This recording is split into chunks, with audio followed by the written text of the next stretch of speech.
ನಿನ್ನೆ ಒಬ್ಬ ಪಂಚಾಯಿತಿ ಅಧ್ಯಕ್ಷನಾಗಿ ಏನೇನು ಕರ್ತವ್ಯಗಳನ್ನು ಮತ್ತು ಹೊಣೆಗಾರಿಕೆಯನ್ನು ಅವನು ನಿರ್ವಹಿಸಬೇಕು. ನೋಡಿ ಎಷ್ಟು ಜವಾಬ್ದಾರಿಗಳಿದ್ದಾವೆ ಪಂಚಾಯಿತಿ ಅಧ್ಯಕ್ಷನವರು. ಪವರ್ಫುಲ್ ಪೋಸ್ಟ್ ಪಂಚಾಯಿತಿ ಅಧ್ಯಕ್ಷ. ಏನಕ್ಕೆ ಅಂದರೆ ಸರ್ವಿಸ್ ಕೊಡೋಕ್ಕೆ, ಅಧಿಕಾರ ಚಲಾಯಿಸಕ್ಕಲ್ಲ, ಸರ್ವಿಸ್ ಕೊಡೋದಕ್ಕೆ ಪವರ್ಫುಲ್. ಯಾಕೆಂದರೆ ಸ್ಥಳೀಯವಾಗಿ ಬರ್ತಕ್ಕಂಥ ಎಲ್ಲ ಸಂಪನ್ಮೂಲವನ್ನು ಆತ ಬಳಸ್ಬೋದು. ಆ ಕಾರಣದಿಂದನೇ ಪಂಚಾಯಿತಿಯ ಪರಿಕಲ್ಪನೆ, ಗಾಂಧೀಜಿಯವರ ಸ್ವರಾಜ್ಯ ಪರಿಕಲ್ಪನೆಯನ್ನು ಅಲ್ಲಿ ಅಪ್ಲೈ ಮಾಡಿದ್ರು. ಅವರ ಕನಸನ್ನು ನನಸು ಮಾಡಬೇಕು. ಈ ದೇಶದ ಉದ್ಧಾರ, ಹಳ್ಳಿಗಳ ಉದ್ಧಾರ ಆದರೆ ಈ ದೇಶ ಉದ್ಧಾರ ಆಗುತ್ತೆ. ಹಾಗಾಗಿ ಅವರು ಸ್ಮಾಲ್ ಸ್ಕೇಲ್ ಇಂಡಸ್ಟ್ರೀಸ್ ಏನಿದೆ ಅದರ ಒಂದು ಸೂತ್ರವನ್ನು ತರೋರು, ಫಾರ್ಮುಲಾ ತರ್ತಾರೆ. ನೋಡಿ, ಯಾವಾಗಲೂ ನಮ್ಮ ದೇಶದ ಇಬ್ಬರು ನಾಯಕರಲ್ಲಿ, ಘಟಾನುಘಟಿ ನಾಯಕರಲ್ಲಿ ಭಿನ್ನತೆ ಮತ್ತು ಭಾಗ ಕಂಡು ಬರುತ್ತೆ. ಒಂದು ಗಾಂಧೀಜಿ, ಮತ್ತೊಂದು ನಿಮಗೆ ನಿಮ್ಮ ಸೈನಿಕ ವ್ಯವಸ್ಥೆನಲ್ಲಿ ಗೊತ್ತಿದೆ, ಮೊಟ್ಟ ಮೊದಲ ಪ್ರಧಾನಿ ನೆಹರು. ಅವರ ಆಲೋಚನೆಗಳು ಯಾವಾಗಲೂ ವಿಭಿನ್ನವಾಗಿರ್ತವೆ.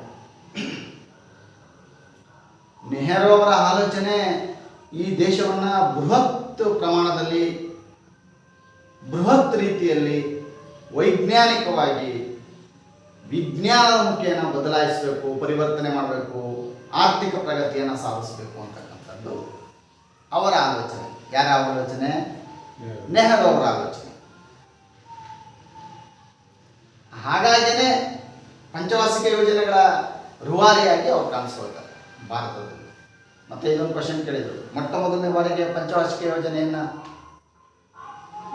ಪ್ರಪಂಚದಲ್ಲಿ ಮೊಟ್ಟ ಮೊದಲನೇ ಬಾರಿಗೆ ಜಾರಿಗೆ ತಂದಂಥ ದೇಶ ಯಾವುದು ಅಂತ ಹೇಳಿದ್ದೇನೆ. ರಷ್ಯಾ ಮೊಟ್ಟ ಮೊದಲನೇ ಬಾರಿಗೆ. ನಮ್ಮ ದೇಶದಲ್ಲಿ ಪಂಚವಾರ್ಷಿಕ ಯೋಜನೆಯನ್ನು ಯಾವಾಗ ತರಲಾಯಿತು? 1950ರಲ್ಲಿ ಮೊಟ್ಟ ಮೊದಲನೇ ಪಂಚವಾರ್ಷಿಕ ಯೋಜನೆಯನ್ನು ತರಲಾಯಿತು. ಅಲ್ಲಿವರೆಗೆ ನಾವು ವಾರ್ಷಿಕ ಯೋಜನೆಗಳನ್ನು ಮಾಡ್ತಿದ್ವಿ. ಮತ್ತೆ ಮಧ್ಯದಲ್ಲೂ ಸಹ ಒಂದು 2-3 ಬಾರಿ ವಾರ್ಷಿಕ ಯೋಜನೆಗಳನ್ನು ತರ್ತೀವಿ. ವಾರ್ಷಿಕ ಯೋಜನೆ ಅಂದರೆ ವರ್ಷಕ್ಕೊಂದ್ಸರಿ ಒಂದು ಪ್ಲ್ಯಾನ್ ಹಾಕೋದು, 1 ವರ್ಷಕ್ಕೆ ಒಮ್ಮೆ ಪ್ಲ್ಯಾನ್ ಆಗ್ತಕ್ಕಂಥದ್ದು. ಅದರಲ್ಲಿ ಕೆಲವು ನಿಗದಿತ ಗುರಿಗಳನ್ನು ಇಟ್ಕೊಂಡು ಸಾಧಿಸ್ತಕ್ಕಂಥದ್ದು. ಅದಕ್ಕೆ ಯೋಜನೆಯನ್ನು ತಯಾರಿಸಿಕೊಂಡು ಯೋಜನೆಯನ್ನು ಈಡೇರಿಸೋದಕ್ಕೆ, ಅನುಷ್ಠಾನಗೊಳಿಸೋದಕ್ಕೆ ಸಂಪನ್ಮೂಲವನ್ನು ಕ್ರೋಢೀಕರಣ ಮಾಡಿಕೊಂಡು ಅದನ್ನು ಅನುಷ್ಠಾನಗೊಳಿಸ್ತಕ್ಕಂಥದ್ದು. ಇದು ಪಂಚವಾರ್ಷಿಕ ಯೋಜನೆಯ ವಿಚಾರದಲ್ಲಿ ಬರುತ್ತೆ. ಇದು ಎಕನಾಮಿಕ್ಸಲ್ಲಿ ನಾವು ಓದ್ತೀವಿ. ಅದು ಜನರಲ್ ನಾಲೆಡ್ಜ್ ಹೋಗುತ್ತೆ. ಇಲ್ಲಿ ನಿಮ್ಮ 2ನೇ ಪೇಪರ್ನಲ್ಲಿ ಇದನ್ನು ಬಿಟ್ಟು ಮತ್ತೇನಿಲ್ಲ. ಜಿಲ್ಲಾ ಪಂಚಾಯತಿ ಬಗ್ಗೆ, ತಾಲೂಕು ಪಂಚಾಯತಿ ಬಗ್ಗೆ, ಗ್ರಾಮ ಪಂಚಾಯತಿ ಬಗ್ಗೆ, ಇನ್ನು ನಮ್ಮ ಗ್ರಾಮೀಣಾಭಿವೃದ್ಧಿ ಸಂಸ್ಥೆಯ ಬಗ್ಗೆ, ಇದು ಹೇಗೆ ಬೆಳೀತು ಬಂತು, ಇದರ ಹಿಂದಿನ ಪರಿಕಲ್ಪನೆ ಏನು, ಇದು ಹೇಗೆ ಬದಲಾವಣೆ ಆಯಿತು, ಅಧಿಕಾರ ಹೇಗೆ ವಿಕೇಂದ್ರೀಕರಣ ಆಗ್ತಾ ಬಂತು, ಮೊದಲಿದ್ದಂಥ ನ್ಯೂನ್ಯತೆಗಳೆಲ್ಲ ಎಷ್ಟರ ಮಟ್ಟಿಗೆ ಅದೆಲ್ಲ ಕ್ಲೀನಾಗಿ ಪ್ಯೂರಿಫೈಡ್ ಅಂತ ಏನು ಕರಿತೇವೆ ಹಾಗೆ ಸೋಸುವಿಕೆ ಮಾಡಿ ಈಗ ಪಕ್ವವಾಗಿದೆ, ಜನರ ಕೈಗೆ ಹೇಗೆ ಅಧಿಕಾರ ಹೋಗಿದೆ ಅಂತಕ್ಕಂಥ. ಸೊ ಯಾವುದೋ ಒಂದು ಪಿಕ್ಚರ್ ಬಂದಿತ್ತು, ಒಂದು ಫಿಲ್ಮ್, ಶಂಕನಾದ ಅಂತ. ಅದು ಮೊದಲನೇ ಬಾರಿಗೆ ಪಂಚಾಯತಿ ವ್ಯವಸ್ಥೆ ಸ್ವತಂತ್ರ ನಂತರದಲ್ಲೇ ಪಂಚಾಯತಿ ವ್ಯವಸ್ಥೆ ಹೇಗಾಗುತ್ತೆ ಅನ್ನೋದನ್ನು ಪರಿಕಲ್ಪನೆಯನ್ನು ತೆಗೆದಿದ್ರು. ಡೈರೆಕ್ಟರ್ ಯಾರು ಅಂತ ನಮ್ಗೆ ಸರಿಯಾಗಿ ಗೊತ್ತಿಲ್ಲ, ನಾನು ಚಿಕ್ಕವನಾಗಿದ್ದೆ ನೋಡಿ. ಆ ಶಂಕನಾದ ಅಂತಕ್ಕಂಥದ್ದಲ್ಲಿ ಒಬ್ಬ ಯಾರೋ ಆ್ಯಕ್ಟರ್ಸು ಭಾಳ ಚೆನ್ನಾಗಿ ಮಾಡಿದ್ದಾನೆ. ಅವನು ಯಾರಪ್ಪ ಅಂದರೆ ದಾಸಯ್ಯ. ಅವನು ದಾಸಯ್ಯ ಅಂದರೆ ಏನಪ್ಪ ಅಂದರೆ ಅವನಿಗೆ ಒಂದು ತಾಮ್ರದ ಒಂದು ಪಾತ್ರೆ ಇರುತ್ತೆ, ಅದನ್ನು ನೂಲು ಹಗ್ಗದಲ್ಲಿ ಕಟ್ಟಿ ಹೋಲ್ ಮಾಡಿಬಿಟ್ಟು ನೇತಾಕೊಂಡಿರ್ತಾನೆ. ಇದಕ್ಕೆ ಶಾಲೆಯ ಮಕ್ಕಳು ನೇತಾಕೊತಿದ್ರು ಹಿಂದೆ ಬ್ಯಾಗನ್ನು. ಶಾಲೆಗೆ ಹೋಗೋ ಮಕ್ಕಳು ತಮ್ಮ ಪುಸ್ತಕದ ಬ್ಯಾಗನ್ನು ನೇತಾಕೊತಾರೆ, ಆ ಥರ ನೇತಾಕೊತಾನೆ. ಒಂದು ಶಂಖವನ್ನು ಇಟ್ಕೋತ ಪ್ರತಿದಿನ ಹಣೆಗೆ ಒಂದು ಅವನಿಗೇನಿಲ್ಲ, ಅವನು ಬದುಕೋದು ಏನಪ್ಪ ಅಂದರೆ ದಾಸನ ಕೆಲಸ ಮಾಡೋದು. ಎಲ್ಲರ ಮನೆ ಹತ್ರ ಹೋಗಿ ನಿಮಗೆ ಒಳ್ಳೆಯದಾಗಲಿ ಅಂತ ಶಂಖವನ್ನು ಊದೋದು. ಶಂಖನಾದವನ್ನು ಮಾಡಿದ್ರೆ ಅದು ಶುಭ ಶಬ್ದ ಅಂತಕ್ಕಂಥದ್ದು. ಆ ಶಬ್ದವನ್ನು ಮಾಡೋದು, ಒಂದಷ್ಟು ಭಿಕ್ಷೆಯನ್ನು ಬೇಡೋದು, ಜೀವನವನ್ನು ಮಾಡೋದು. ಒಮ್ಮೆ ರಿಸರ್ವೇಷನ್ ಬರುತ್ತೆ ಆ ಇದರಲ್ಲಿ ಆತ ಎಲೆಕ್ಷನ್ ನಿಲ್ತಾನೆ, ಎಲೆಕ್ಷನ್ ನಿಂತು ಗೆದ್ದು ಬಿಡ್ತಾನೆ ಅವನು.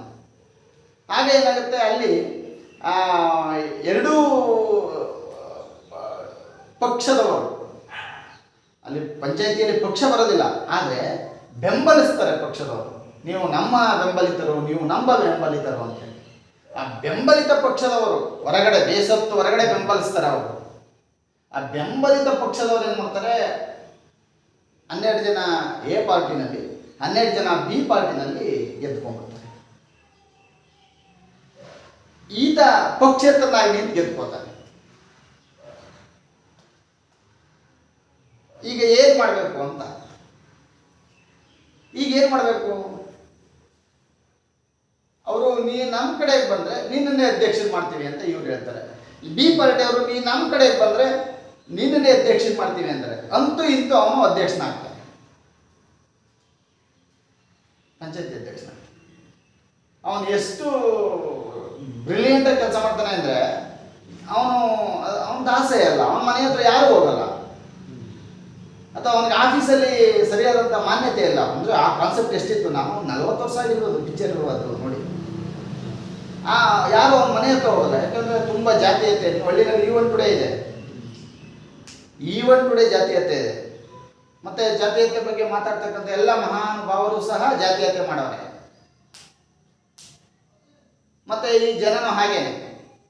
ಈಗ ನಾವು ತುಂಬು ಹೃದಯದಿಂದ ಎಲ್ಲರಿಗೂ ಪಾಠ ಮಾಡ್ತೇವೆ, ಇದು ಹೀಗೆ ಕಂಡ್ರು ಅಂತೇನೆ, ಹೀಗೆ ಕಂಡ್ರು ಬಂದರು ಹೀಗೆ ಮಾಡ್ರಪ್ಪ ನೀವು ಬೆಳೀರಯ್ಯ ಅಂತೇವೆ. ನಮ್ಮ ಮನೆಯಲ್ಲಿ ಟೀ ಕೊಡ್ತೇವೆ, ಕಾಫಿ ಕೊಡ್ತೇವೆ, ನಮ್ಮ ಜೊತೆಗೆ ಇಟ್ಕೋತೇವೆ.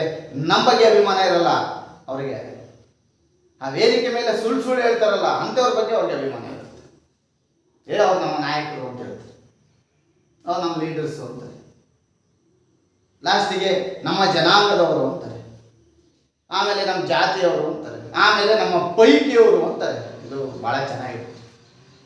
ಸೊ ಹೀಗಾಗಿ ನಮ್ಮ ವ್ಯವಸ್ಥೆ, ಆಡಳಿತ ವ್ಯವಸ್ಥೆನಲ್ಲಿ ಅದೆಲ್ಲವೂ ಭಾಗ ಆಗಿ ಹೋಗುತ್ತೆ. ಅದಿರಲಿ, ಅದು ಬೇಡ. ಇಲ್ಲಿ ನಾವು ಪಂಚಾಯಿತಿಯ ಒಳಗಡೆ ಅಧ್ಯಕ್ಷನಿಗೆ ಎಷ್ಟು ಬಹಳ ಸುಂದರವಾದಂತಹ ಜವಾಬ್ದಾರಿಗಳನ್ನು ನಮ್ಮ ಪಂಚಾಯಿತಿ ಕೊಟ್ಟಿದೆ ಅನ್ನೋದನ್ನು ನಿನ್ನೆ ತರಗತಿ ನೋಡಿ ಭಾಳ ಚೆನ್ನಾಗಿ ಕೆಲಸ ಮಾಡೋದು.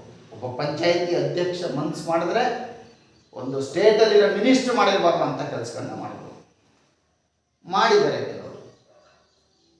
ತೊಡಗಿಸ್ಕೋಬೇಕು, ಮಾಡಬೇಕು, ಅಧ್ಯಯನ ಮಾಡಬೇಕು, ಓದಬೇಕು ಪುಸ್ತಕಗಳನ್ನು, ಮತ್ತು ತರಬೇತಿಗಳಿಗೆ ಹೋಗಬೇಕು, ಮತ್ತು ಬೇರೆ ಬೇರೆ ಪಂಚಾಯಿತಿಯವರು ಮಾಡಿರುವಂಥ ಒಂದು ಸಿಸ್ಟಮ್ಸ್ಗಳನ್ನ ಅವಲೋಕನ ಮಾಡಬೇಕು. ಏನೆಲ್ಲ ಮಾಡ್ಬೋದು, ಶಾಲೆ ಮಾಡ್ಬೋದು, ಪಂಚಾಯಿತಿ ಒಳಗೆ ಅಂಗನವಾಡಿಗಳನ್ನು ಸ್ವಚ್ಛಗೊಳಿಸ್ಬೋದು. ಅಂಗನವಾಡಿಗಳಲ್ಲಿ ಒಳ್ಳೆ ಶಿಕ್ಷಕಿಯನ್ನು ನೇಮಕ ಮಾಡಿ ಅಲ್ಲಿ ತುಂಬ ಚೆನ್ನಾಗಿ ಇಂಗ್ಲೀಷು ಮತ್ತು ಮ್ಯಾಥ್ಸು ಸೈನ್ಸು ಚಿಕ್ಕ ಮಕ್ಕಳಿಗೆ ಕೊಡಬೇಕು. ಯಾಕೆ ಹೋಗ್ತಾರೆ? ಸಿಸ್ಟಮ್ ಇಡಬೇಕು, ಸಿಸ್ಟಮ್ ಇಡಬೇಕು. ಸರ್ಕಾರಿ ಶಾಲೆ ಅಂದ ತಕ್ಷಣ ನಮಗೇನೋ ಒಂಥರ ಅನ್ನಿಸ್ತದೆ, ಮತ್ತು ವ್ಯವಸ್ಥೆನೂ ಹಾಗೇ ಇದೆ. ನನಗೆ ಭಾಳ ನೋವಾಗುತ್ತೆ. ನಮ್ಮ ವಿದ್ಯಾರ್ಥಿಗಳಿಗೆ ತುಂಬ ತರಬೇತಿ ಕೊಡ್ತೇವೆ, ಅಷ್ಟಿಷ್ಟು ತರಬೇತಿ ಕೊಡೋದಿಲ್ಲ. 1000 ಪ್ರೋಗ್ರಾಮ್ಗಳಿದ್ದಾವೆ. ನಲಿಕಲಿ ನೋಡಿ, ಕ್ರಿಯಾ ಯೋಜನೆ ಒಂದಲ್ಲ, ಎನ್ರಿಚ್ಮೆಂಟ್, ಮಂತ್ಲಿ ರೀಇನ್ಫೋರ್ಸ್ಮೆಂಟ್, ಚಿನ್ನರ ಮೇಳ, ಸಮುದಾಯದತ್ತ ಶಾಲೆ, ಏನು ಒಂದು ಪ್ರೋಗ್ರಾಮ್ ಇಲ್ಲ. ಸ್ಪೋಕನ್ ಇಂಗ್ಲಿಷ್, ಸರಳ ಕನ್ನಡ ನೋಡಿ, ಶಿಕ್ಷಕರಿಗೆ ಸರಳ ಕನ್ನಡ ಕಲಿಸೋದು, ಅದ್ರ ಮೂಲಕ ಮಕ್ಕಳಿಗೆ. ಇದು ಒಂದಲ್ಲ, ರೇಡಿಯೋನಲ್ಲಿ, ಟಿವಿನಲ್ಲಿ ಎಲ್ಲ ಕಡೆ ಇದೆ. ಮತ್ತು ನಮಗೆ ನಮ್ಮ ಬಾನುಲಿ ಕಾರ್ಯಕ್ರಮ, ಮಕ್ಕಳಿಗೆ ರೇಡಿಯೋ ಕೂರಿಸ್ಬೇಕು. ಈಗ ಬಿಡಿ, ಈಗ ಎಲ್ಲ ಕಾರ್ಯಕ್ರಮ ಟಿವಿ, ಕಂಪ್ಯೂಟರ್ ಬಂದ್ಬಿಟ್ಟೆ. ಕಂಪ್ಯೂಟರ್ ಸೈನ್ಸ್, ಈಗಂತೂ computer science, PPT class, sports class, music class, ಮತ್ತು ಹೊಸ subject yoga class, spiritual class, motivation class, ಪ್ರೇರಣೆ, ಅದಕ್ಕೆ ಒಂದು ದೊಡ್ಡ ಸಾಹಿತ್ಯ.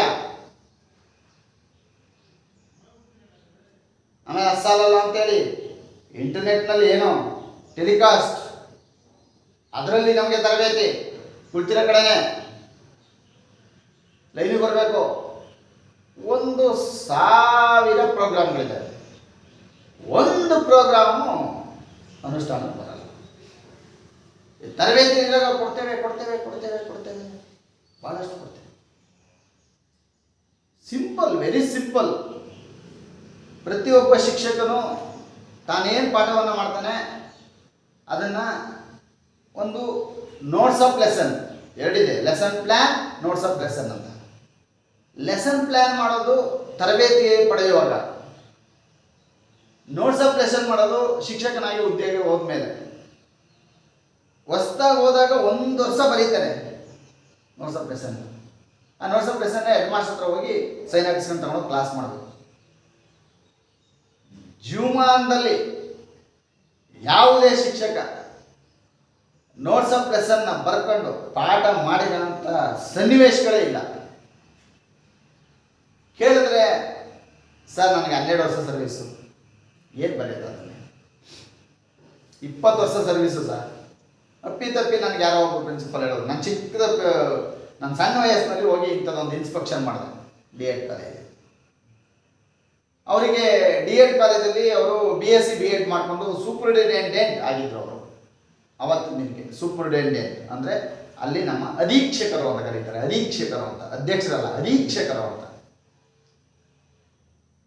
ಆಗ TCH ಕಾಲೇಜ್ ಅಂತಿತ್ತು. TCH ಅಂದರೆ ಟೀಚರ್ ಸರ್ಟಿಫಿಕೇಟ್ ಆಫ್ ಹೈಯರ್ಸ್ ಅಂತ. ಅದಕ್ಕೆ ಗೊತ್ತೇ ಇಲ್ಲ ಎಷ್ಟೋ ಜನಕ್ಕೆ. ಈಗೆಲ್ಲ ರಿಟೈರ್ಡ್ ಆಯ್ತಾ ಅವರು TCH ಮಾಡಿದವರು. TCH ಕೂಡಿಗೆನಲ್ಲಿ TCH ಅಂತ. TCH ಅಂದರೆ ಟೀಚರ್ ಸರ್ಟಿಫಿಕೇಟ್ ಆಫ್ ಹೈಯರ್ ಅಂತ. ಆಮೇಲೆ ಅದು TTI ಆಯಿತು, ಟೀಚರ್ ಟ್ರೈನಿಂಗ್ ಇನ್ಸ್ಟಿಟ್ಯೂಟ್ ಆಯಿತು. ಆಮೇಲೆ DED ಆಯಿತು, ಡಿಪ್ಲೊಮೊ ಎಜುಕೇಷನ್ ಆಯಿತು. ಆಮೇಲೆ DELED ಆಯಿತು ನೋಡಿ.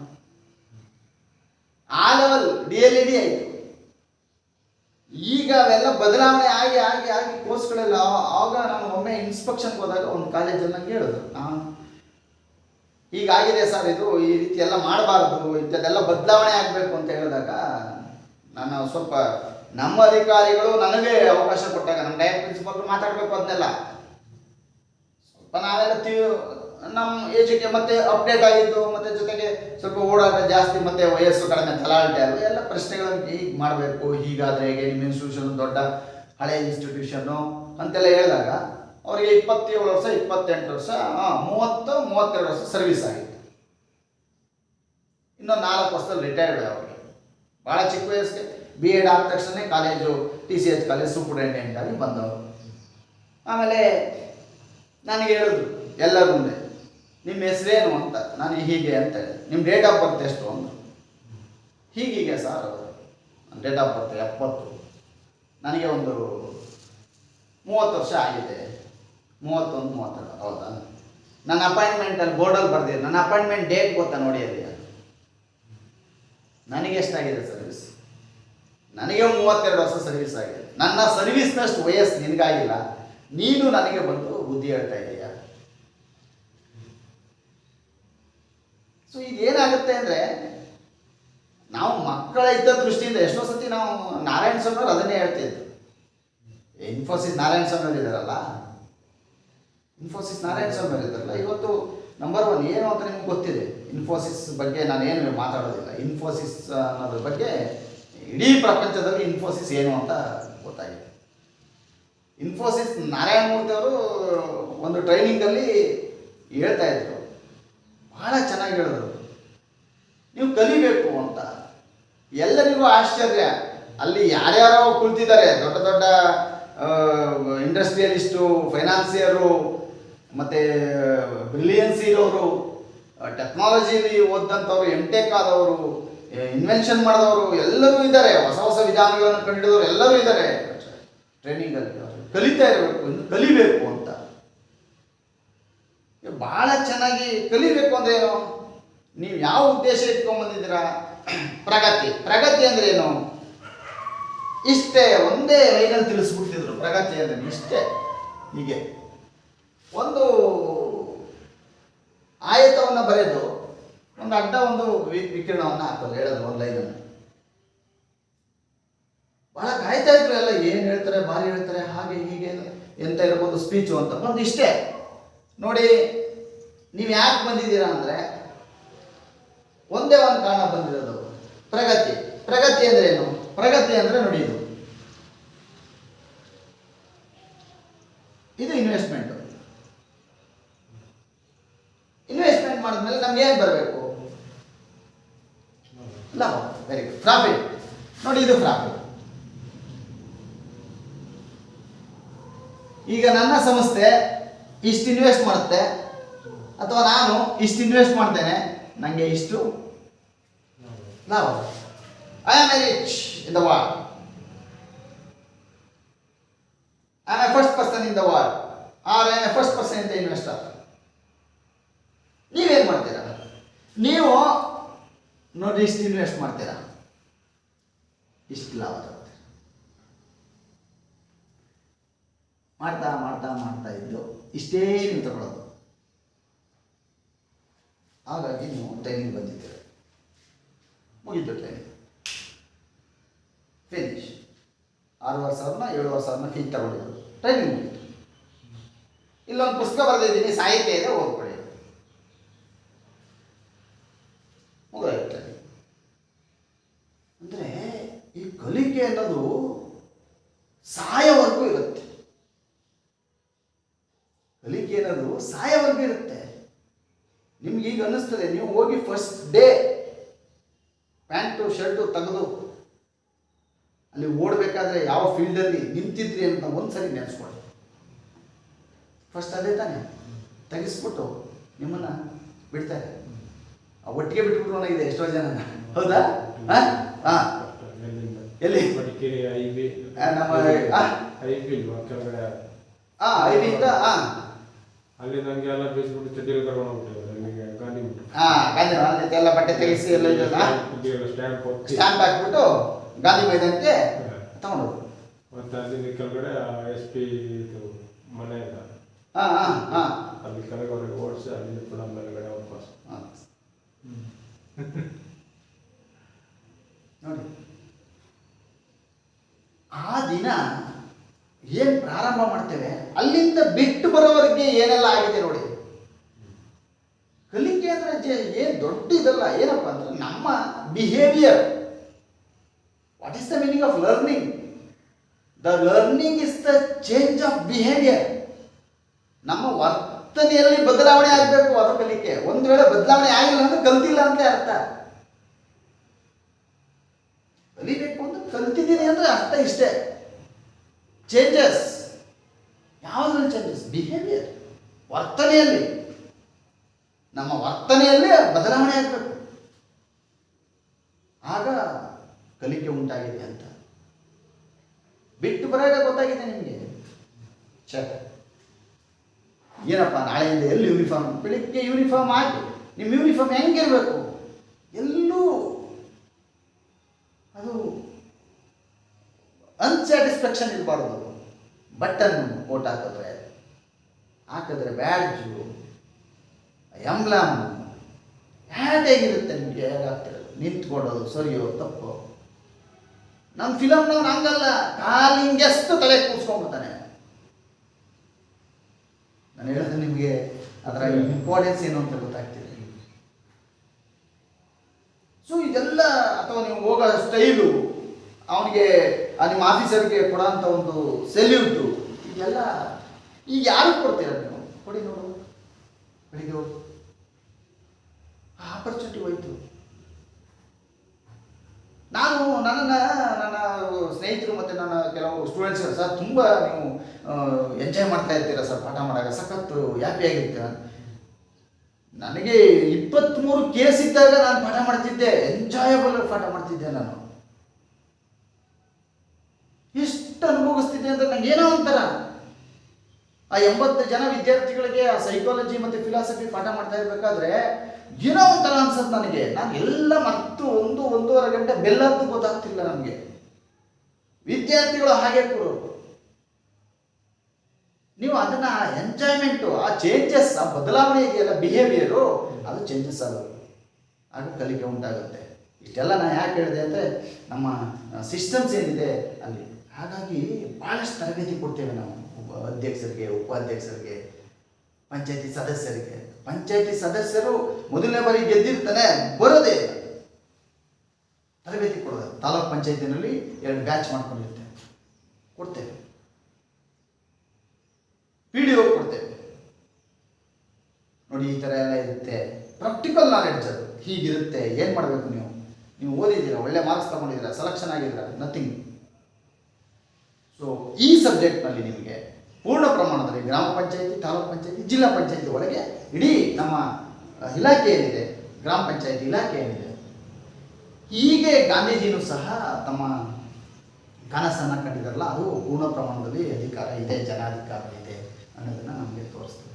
ಹಾಗೆ ಮಾತನಾಡ್ತಾ ನೆಹರು ಅವರ ವಿಚಾರಗಳಿದೆ, ವಿಭಿನ್ನ ರೀತಿಯಲ್ಲಿ ಆಲೋಚನೆ ಮಾಡ್ತಾರೆ. ಹಾಗಾಗಿ ನೆಹರು ಅವರು ತಮ್ಮ ಅಧಿಕಾರಾವಧಿಯಲ್ಲಿ ಪಂಚವಾರ್ಷಿಕ ಯೋಜನೆಗಳನ್ನು ಜಾರಿಗೆ ತಂದು 2ನೇ ಪಂಚವಾರ್ಷಿಕ ಯೋಜನೆಯನ್ನು ರೆವಲ್ಯೂಷನ್ ಮಾಡ್ತಾರೆ. ಬೃಹತ್ ಪ್ರಮಾಣದ ಕೈಗಾರಿಕೆಗಳನ್ನು ಸ್ಥಾಪನೆ ಮಾಡಿ ಈ ದೇಶದ ಉದ್ಧಾರವನ್ನು ಮಾಡಬೇಕು, ಪ್ರಗತಿಯನ್ನು ಮಾಡಬೇಕು, ಆರ್ಥಿಕ ಸ್ಥಿತಿಯನ್ನು ಬದಲಾಯಿಸಬೇಕು, ಜನರಿಗೆ ಉದ್ಯೋಗವನ್ನು ಕೊಡಬೇಕು. ಬೃಹತ್ ಪ್ರಮಾಣದ ಕೈಗಾರಿಕೆಗಳು, ಸಾವಿರಾರು ಜನ ಒಂದೇ ಬಾರಿ ಕೆಲಸ ಮಾಡಬೇಕು. ಬೃಹತ್ ಲಾರ್ಜ್ ಸ್ಕೇಲ್ ಇಂಡಸ್ಟ್ರೀಸ್ ಸಿಸ್ಟಮ್. ಅದರ ಪರಿಣಾಮ ಬಿಲೈ, ರೂರ್ಕೆಲಾ, ಬೊಕಾರೋ ಇಂಥ ಕಡೆ ಐರನ್ ಸ್ಟೀಲ್ ಕಂಪನಿಗಳು ಓಪನ್ ಆಗ್ತವೆ. ದೊಡ್ಡ ದೊಡ್ಡ ಇಂಡಸ್ಟ್ರಿಗಳು, 4 ಕಂಪನಿ ಇಂಡಸ್ಟ್ರೀಸ್ ಓಪನ್. ಇದು ಅವರ ವಿಷನ್. ಗಾಂಧೀಜಿದ ಹಂಗಲ್ಲ, ಅವ್ರ ವಿಷಯನೇ ಬೇರೆ. ನಾನು ಅಲ್ಲಿಗೆ ಹೋಗ್ತೀನಿ, ಅಲ್ಲೊಂದು ಕೆರೆ ಇದೆ, ಅಲ್ಲಿ ಒಳ್ಳೆ ಉತ್ಕೃಷ್ಟವಾದಂಥ ಹದವಾದಂಥ ಒಂದು ಮೆಕ್ಕಲು ಮಣ್ಣಿದೆ, ಅದರಲ್ಲಿ ಜಿಗುಟು ಗುಣ ಇದೆ, ಅದನ್ನು ನನ್ನ ಜನ ತರಲಿ, ತಂದು ಅದನ್ನು ಚೆನ್ನಾಗಿ ಹದಗೊಳಿಸಿ ತನ್ನ ಕೈಯನ್ನು ಬಳಸಿ, ತನ್ನ ಕೈಗಳ ಶಕ್ತಿಯನ್ನು, ತನ್ನ ಬುದ್ಧಿಯನ್ನು ಬಳಸಿ ಆ ಮಡಿಕೆಯನ್ನು ಮಾಡಿ ಅವನು ಉದ್ಯೋಗ, ಆ ಮಡಿಕೆಯನ್ನು ಮಾರಾಟ ಮಾಡಿ ಉದ್ಯೋಗ ಮಾಡಲಿ, ಜೀವನ ಮಾಡಲಿ, ಪರಿವರ್ತನೆ ಆಗಲಿ. ಈಗ ಅತ್ಯಂತ ತಳಮಟ್ಟದಲ್ಲಿರ್ತಕ್ಕಂಥ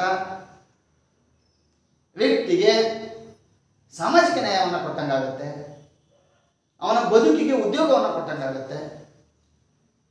ಆಗ ಆತನ ಜೀವನ ಮಟ್ಟ ಸುಧಾರಣೆ ಆಗುತ್ತೆ, ಸ್ವಾವಲಂಬಿ ಆಗ್ತಾನೆ, ಕೌಶಲ್ಯ ಭರಿತವಾಗುತ್ತೆ, ನನ್ನ ಸ್ಥಳೀಯವಾಗಿ ತರತಕ್ಕಂಥ ಸಂಪನ್ಮೂಲ ಬಳಕೆ ಆಗುತ್ತೆ, ಜೀವನ ಮಟ್ಟ ಸುಧಾರಣೆ ಆಗುತ್ತೆ ಅಂತ ಗಾಂಧೀಜಿಯವರ ಕನಸು. ನೀವು ಗಾಂಧೀಜಿ ಮತ್ತು ನೆಹರು ಅವರ ಬಗ್ಗೆ ಚಿಂತನೆ ಮಾಡಿದಾಗ, ಆಲೋಚನೆ ಮಾಡಿದಾಗ ಇವನ್ನೆಲ್ಲ ನೀವು ತಿಳ್ಕೋಬೇಕಾಗುತ್ತೆ. ಹೇಗೆ ಅವರ ಆಲೋಚನೆಗಳಿದ್ರು. ಗಾಂಧೀಜಿಯವರು ವಿದ್ವಾಂಸರಾಗಿ ಕೆಲಸ ಮಾಡ್ತಾರೆ, ಫಿಲಾಸಫರ್ ಆಗಿ ಅವ್ರು ಹೇಳ್ತಾರೆ, ಎಲ್ಲ ಕಡೆ ಹೇಳ್ತಾರೆ. ಯಾವಾಗ ಕತ್ತಲೆ ಓಡುತ್ತೆ ಅಂದರೆ ಬೆಳಕು ಅಂತಕ್ಕಂಥ ಜ್ಞಾನ ಅಜ್ಞಾನ ಎಂಬ ಕತ್ತಲೆಯ ಜಾಗವನ್ನು ಆವರಿಸಿದಾಗ ಆ ಕತ್ತಲೆ ಓಡುತ್ತೆ.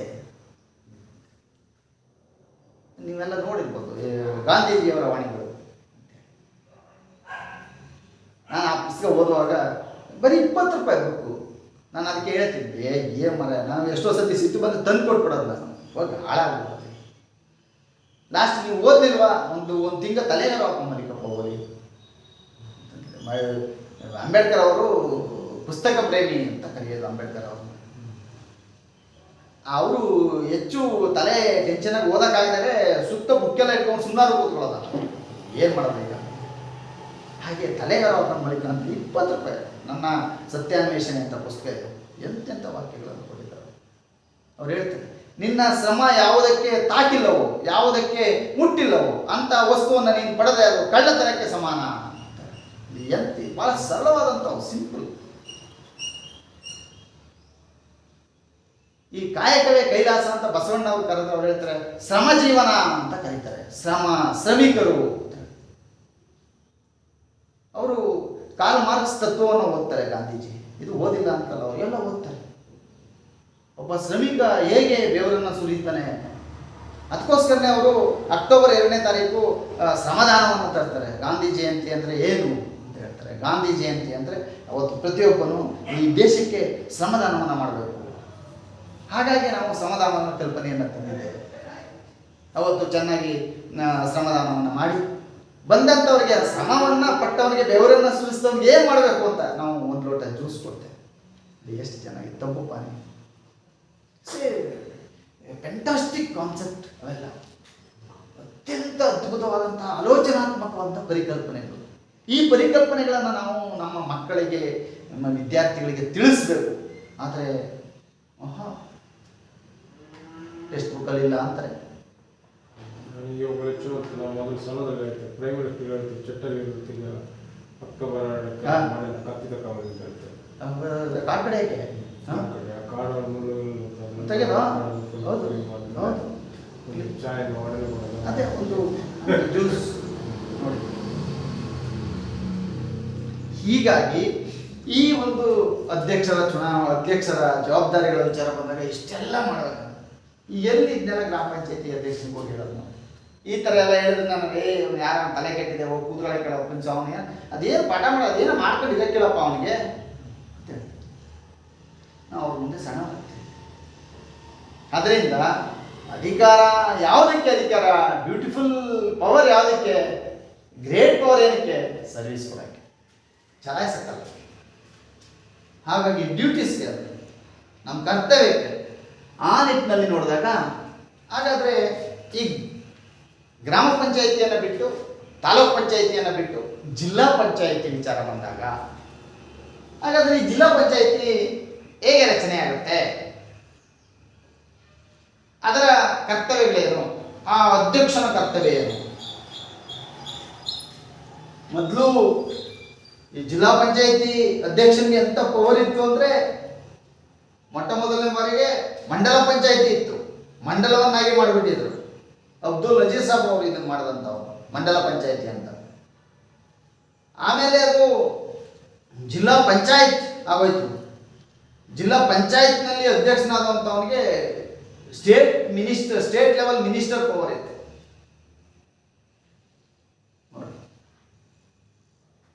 ಅವರಿಗೆ ಒಂದು ಸಪ್ರೇಟ್ ಕಾರು, ಮತ್ತು ಗನ್ಮ್ಯಾನು, PA, ಇಡೀ ಜಿಲ್ಲೆಯ ಎಲ್ಲ ಉಸ್ತುವಾರಿ ಅವ್ರಿಗೆ. ಅಷ್ಟು ಪವರ್ಫುಲ್ ಇತ್ತು ಮಂಡಲ ಪಂಚಾಯತಿ ಇದ್ದಾಗ. ಅದು ಸ್ವಲ್ಪ ಈಗ ವಿಕೇಂದ್ರೀಕರಣ ಆಗಿದೆ.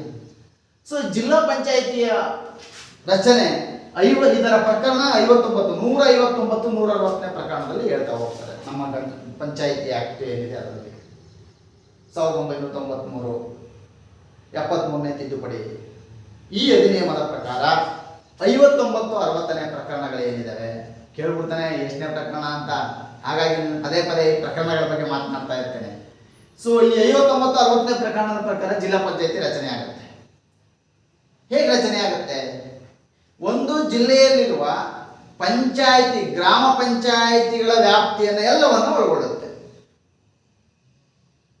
ಸ್ವಲ್ಪ ಅರ್ಥ ಮಾಡ್ಕೋಬೇಕೀಗ. ಜಿಲ್ಲಾ ಪಂಚಾಯಿತಿ ರಚನೆ ಹೇಗಾಗುತ್ತೆ ಅಂದರೆ, ಒಂದು ಜಿಲ್ಲೆಯಲ್ಲಿರುವ ಎಲ್ಲ ಗ್ರಾಮ ಪಂಚಾಯಿತಿಗಳ ವ್ಯಾಪ್ತಿ ಜಿಲ್ಲಾ ಪಂಚಾಯಿತಿಗಳಿಗೆ ಬರುತ್ತೆ. ಹಾಗಾದರೆ ಪಟ್ಟಣ ಪಂಚಾಯಿತಿ ಸೇರೋದಿಲ್ಲ, ಪುರಸಭೆಗಳು ಸೇರೋದಿಲ್ಲ,